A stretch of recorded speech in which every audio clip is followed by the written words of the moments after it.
कुछ रंग प्यार के ऐसे भी। भैया का फोन। जी भैया। ईश्वरी सुन, राधा रानी मेरा फोन नहीं उठा रही है। हाँ भाई, जरा उसको फोन तो दे। भैया अभी तक हम घर नहीं पहुंचे हैं। तुम लोग अभी तक वहीं हो? साल भर की भक्ति एक ही दिन में कर रही हो क्या? भैया आपने देव को याद तो दिलाई थी ना कि हमें लेने के लिए आ जाए। हाँ, मेरी बात तो हुई थी। क्यों? पता नहीं कैसे फिर देव हमें लेने नहीं आया भैया। अभी तक तो वो ऑफिस में ही है। देव नहीं आया? क्यों नहीं आया? तूने फोन नहीं किया उसको? किया भैया, निकी तो लगातार उसे फोन लगा रही थी पर उसने फोन ही नहीं उठाया और ऑफिस में लगा रहे थे, वहाँ भी कोई नहीं उठा रहा था। फिर जब टीना से बात हुई तब पता चला भैया कि वो ऑफिस से निकला ही नहीं। माँ मैंने कैब बुला ली है, वो 2 मिनट में आ जाएगी। अब प्लीज, अब देर हो रही है माँ। तू चिंता मत कर, मैं कुछ इंतजाम करता हूँ। हाँ भाई, तू रुक, वहीं रुक। नहीं भैया, ये निकी है ना, उसने गाड़ी बुलाई है। अब आप चिंता ना करें, हम पहुँचते हैं घर। अच्छा ठीक। थैंक गॉड, आप कैब से जाने के लिए तो मान गई। पता नहीं भैया कहाँ है। हेलो, आप आ गए? चलो माँ। हाँ, हम आ रहे हैं। मैं ऋतिक से शादी करूंगी। ऋतिक मुझे आपसे बहुत दूर लेकर जाएगा, हमेशा के लिए। नो फोन कॉल्स और मेरी सारी मीटिंग्स कैंसिल कर दो। आपके घर से फोन आया सो अर्जेंट है। दो। हेलो देव, बहुत काम चल रहा है बेटा। नहीं मामा जी, वो मैं, बोलिए ना क्या काम? तो फिर वो ईश्वरी को लेने क्यों नहीं गया तू? 1 घंटे से तेरा इंतजार कर रही है मंदिर में। वो नो, ये पता नहीं मेरे दिमाग से कैसे निकल गया। मैं अभी जाता हूँ माँ को लेने। अरे रुक जा। वो निकी ने टैक्सी बुलवा ली थी, अब तो वो घर भी पहुंच गए होंगे। मामा वो मैं, सॉरी। कोई बात नहीं बेटा, तू परेशान मत हो।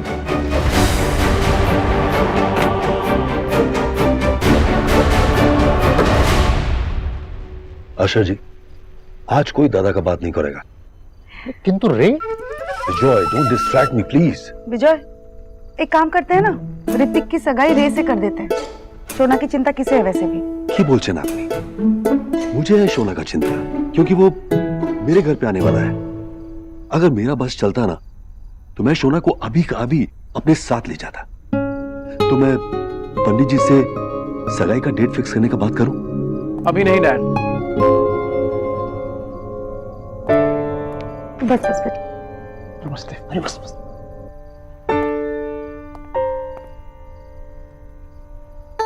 कोई प्रॉब्लम है बेटा? कोई प्रॉब्लम नहीं है डैड। आपको तो पता है ना कि हमारे घर पे खाना कैसे होता है। हॉरिबल। और इनके यहाँ का खाना कैसे होता है? Fantastic, mind blowing. तो फिर कुछ दिन सोनाक्षी को यहाँ रहने दीजिए ना, उसी बहाने हम भी यहाँ आके आंटी के हाथ का एकदम अच्छा खाना खा सकते हैं। He's a valid point. अगर ऐसी बात है तो रोज पैक करा के अच्छा खाना भिजवा दिया करूंगी। आंटी, दुनिया में ना 2 तरह के लोग होते हैं।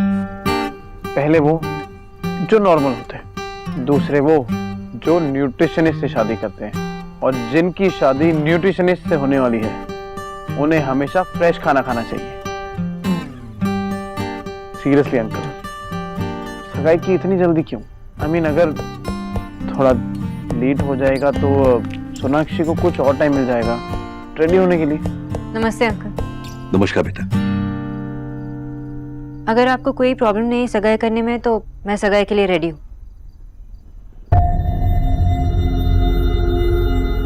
माँ बाबा, अब तैयारी शुरू कर सकते हैं। और हाँ, जितनी जल्दी हो सके उतना बेटर होगा। बाकी आप लोग देख लीजिए। Wow, that's great. Congratulations. तुमको भी मुबारक हो।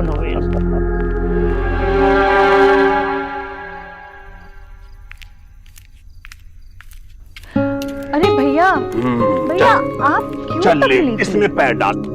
चल। पर आपको खुद को तकलीफ लेने की जरूरत नहीं थी। भोला को बोल दिया होता ना। बोला क्या करेगा भाई? और मुझे तकलीफ नहीं, तकलीफ तुझे है। चल पाँव डाल अच्छे से, जा। गरम तो नहीं ना ज्यादा? नहीं ठीक है। भैया देव क्यों नहीं आया होगा? कोई और बात तो नहीं? और क्या बात हो सकती है ईश्वरी? भाई उसके पीछे इतना काम पड़ा रहता है, काम की वजह से भूल गया होगा। मुझे देव कभी नहीं भूलता। कहीं वो मुझसे नाराज तो नहीं?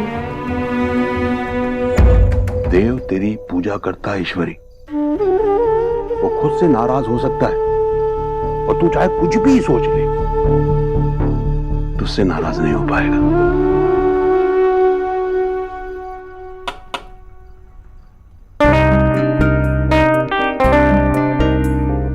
कॉफी मॉम ने भेजी है। तुम्हारी मॉम ने? मेरी मॉम भेजती तो काफी ऑकवर्ड हो जाता ना।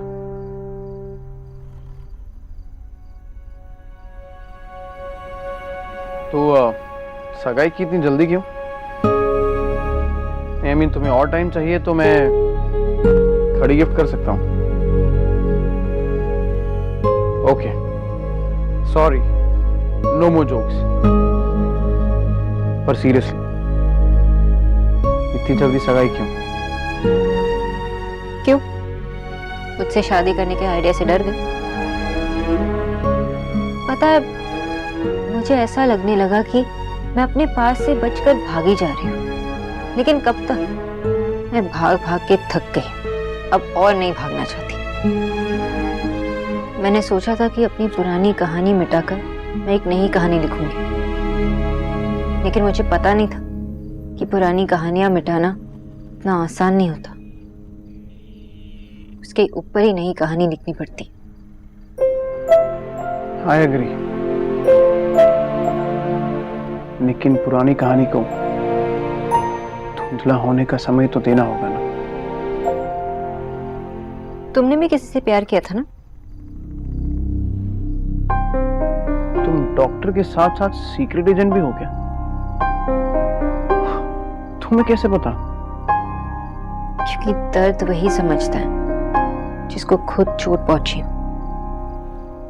देखो, बात तो तुमने एकदम पोएटिक की है, और कम से कम मेरी पुरानी गर्लफ्रेंड को चोट तो मत कहो। तो तुम उसके बारे में बताओगी भी नहीं? ऑफ कोर्स बताऊंगा। तुम नहीं पूछती तो भी बताता।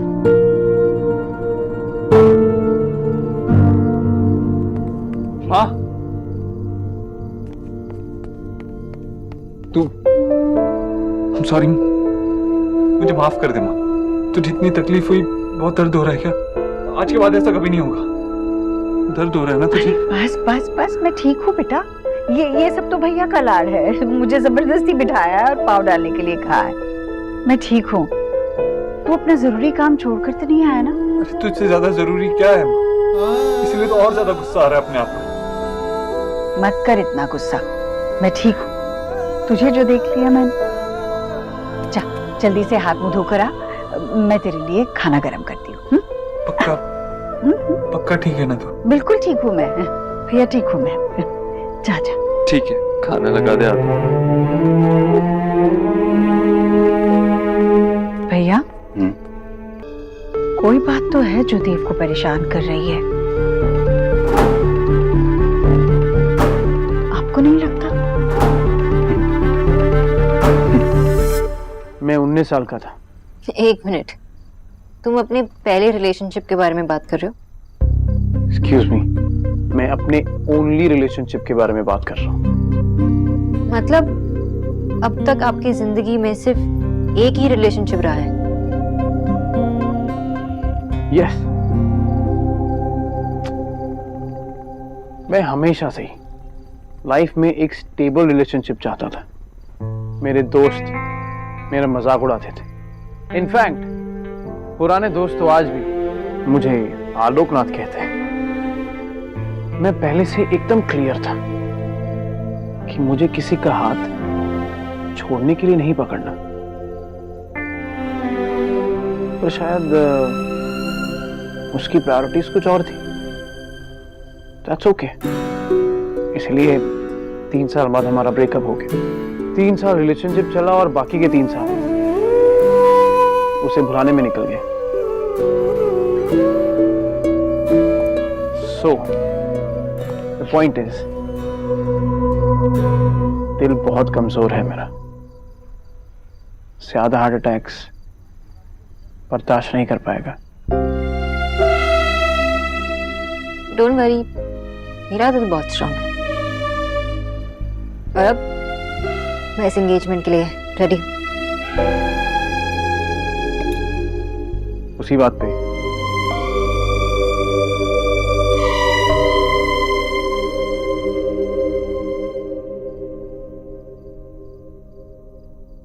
मेरे लाइफ में आपके लिए कोई जगह नहीं। मैं ऋतिक से शादी करूंगी, अपनी सारी पावर और पैसे का जोर लगाकर। अगर आप उसे सड़क पे भी ले आए तब भी मैं उसका साथ नहीं छोड़ूंगी मिस्टर दीक्षित। ऋतिक मुझे आपसे बहुत दूर लेकर जाएगा, हमेशा के। और ये मेरा प्रॉमिस है।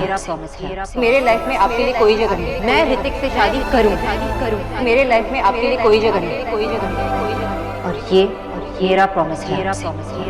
मेरे लाइफ में आपके लिए कोई जगह नहीं।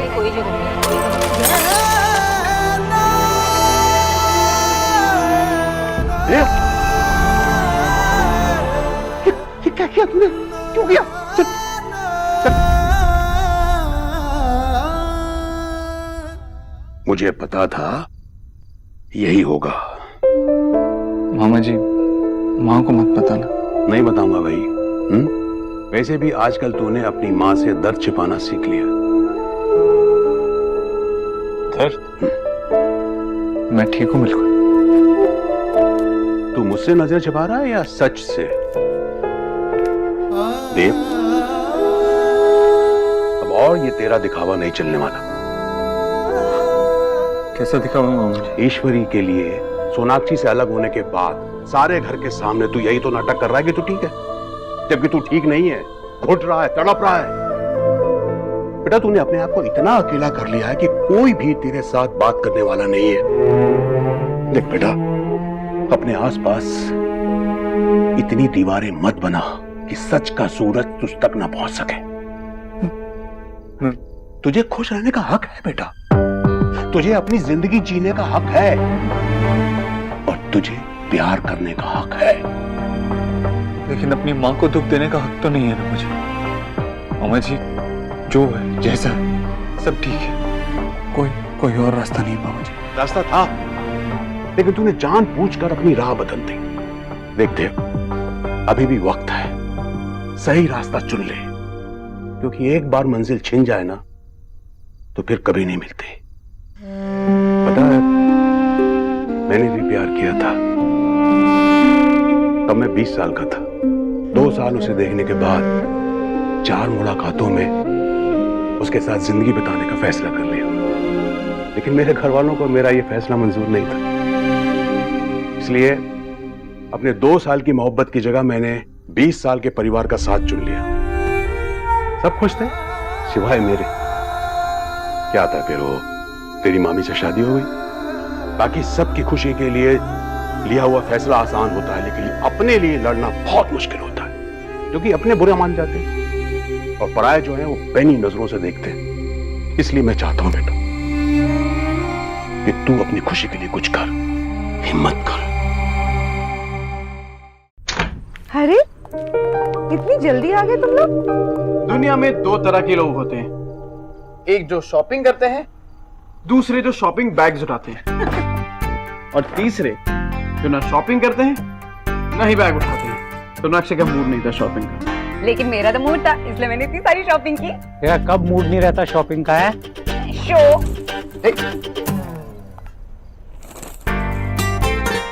ये वाली ना मेरी फेवरेट है, जैसी देखी ले ली। तूने ऋतिक की जेब काटी है ना? ऋतिक बेटे, इससे बच के रहना, पूरा अकाउंट खाली करवा देगी तुम्हारा। कोई बात नहीं अंकल, इसका बिल मैं आपको भिजवा दूंगा।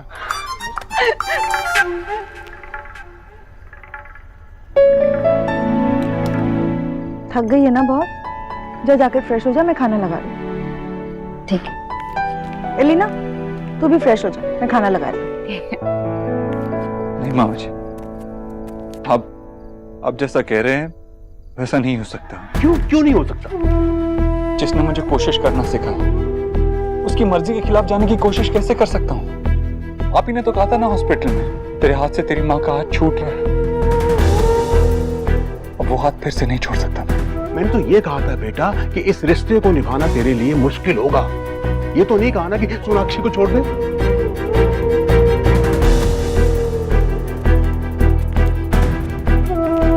मुझे पता है मैंने सोनाक्षी के साथ बहुत गलत किया, बहुत दुख दिया उसे, मैंने बहुत दर्द पहुंचाया।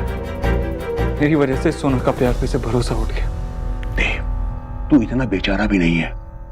मेरी बात सुन, अपनी खुशी चुन, अपनी जिंदगी चुन। कैसे मामा जी? मेरी माँ हॉस्पिटल में थी, जान जा सकती थी उसकी।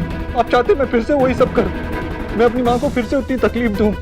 मेरी माँ मेरे लिए सब कुछ। माँ सब कुछ है और सोनाक्षी कुछ भी नहीं। तू खुद भी घुटता रहेगा और उस बेचारी को भी सताएगा, सजा देगा। क्या करेगा तू? अकेला जिंदगी गुजारेगा और सोनाक्षी भी? नहीं मामा जी, सोनाक्षी ने तो जीवन साथी चुनी। नहीं बेटा नहीं, गलत बोल रहा है तू। तूने अकेले ही कई जिंदगियों के फैसले कर दिए, सोनाक्षी के, उसके घर वालों के और उस लड़के का भी जिसे तू उसका साथी मानता है। नहीं, लेकिन मैं जानता हूं कि तेरा फैसला गलत है। सोनाक्षी तेरे अलावा किसी के साथ खुश नहीं रह पाएगी।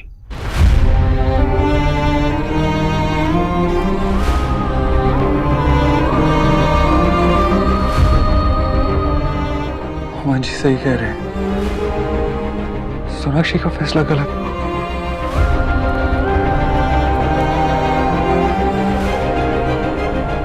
सोनाक्षी गलत कर रही, वो मेरे बगैर खुश नहीं रह पाई। वो शादी तो कर रही है लेकिन अपने लिए नहीं, सिर्फ मुझे तकलीफ देने के लिए। और अगर ये शादी हो गई तो सबसे ज्यादा तकलीफ उसी को होगी। नहीं, ये डिसीजन सही नहीं है। गलत कर रही है सोनाक्षी, गलत कर रही है। ऋतिक बेटा, बाबा कैसे हैं? थोड़ा बिजी चल रहे हैं। वो क्या है कि पहले 2 BHK में गुजारा हो जाता था, पर अब वो 3 BHK ढूंढ रहे हैं। ठीक है बेटा, कोई जरूरत होगी तो बताना। जी अंकल। विजय, 1 मिनट किचन में आना। हाँ, आ रहा हूँ आशा। ओके।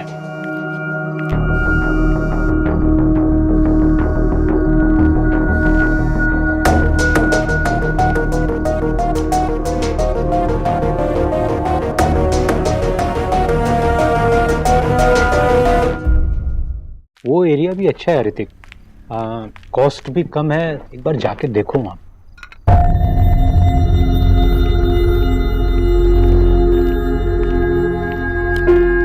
शोना, हाय बॉस।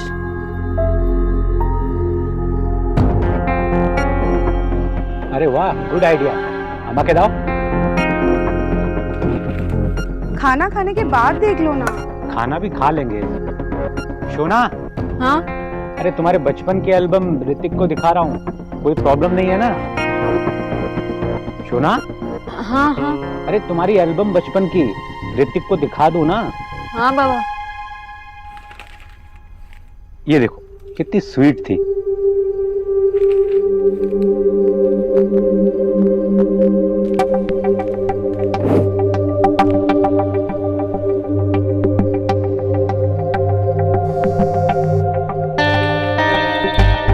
फोन उठाओ सोनाक्षी, फोन उठाओ।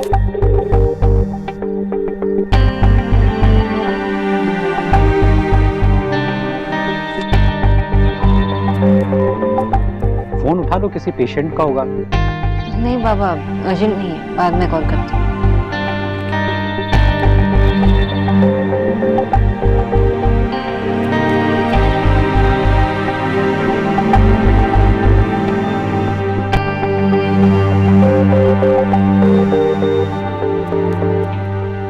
सोनाक्षी फोन उठाओ, तुम इस नए रिश्ते के साथ आगे नहीं बढ़ सकती। सोनाक्षी।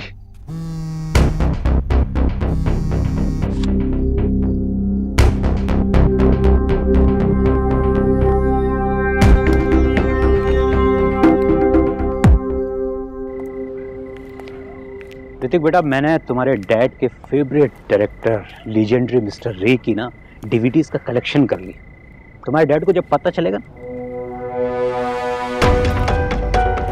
ऋतिक बेटा, सॉरी अंकल, मैं ऋतिक बेटा कुछ तो प्रॉब्लम है। कल इसी बारे में मैं आपसे बात करना चाहता हूँ, पर बेटा सोना ने कहीं मैं बात करूं उससे? नहीं अंकल, सोना जैसी लड़की मैंने आज तक नहीं देखी। मैं अपने आप को बहुत खुशकिस्मत समझूंगा अगर मेरी शादी सोना से हो गई तो।